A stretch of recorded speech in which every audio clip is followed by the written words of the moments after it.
शेतकरी बांधवांना नमस्कार. मी सहाय्यक कृषी अधिकारी अर्धापूर.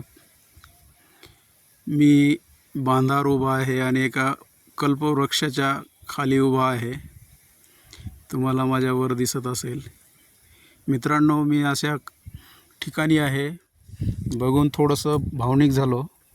एवढा मोठा खजिना जो आहे निसर्गाने तयार केलेला, तो अक्षरशः वाया जाताना दिसत आहे.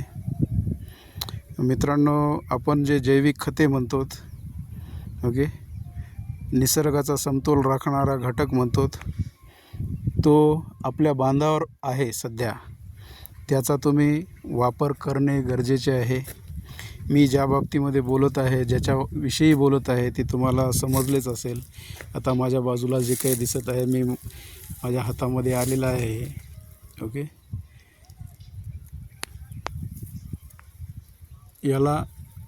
ही आहे निंबोळी. आता प्रमाणामध्ये सडा पडलेला आहे खाली.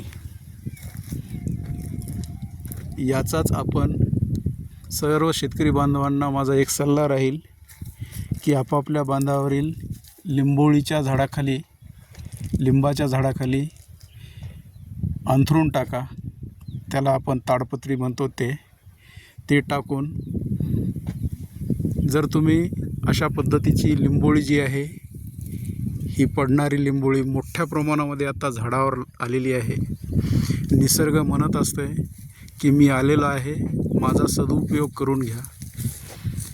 मित्रांनो, आपण ठरवायचं आहे. निसर्ग जे काही सांगत असते ते काय चुकीचं नसते.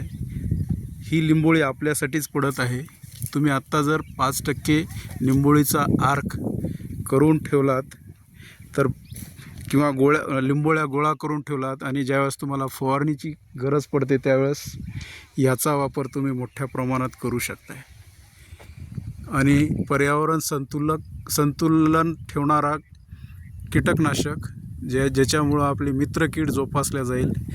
जीवो जीवस्य जीवनम, ही जी काही वाक्य आहे हे चांगल्या प्रकारे संयुक्तिक ठरेल. मित्रांनो, त्या बाजूला आहे ही लिंबोळी,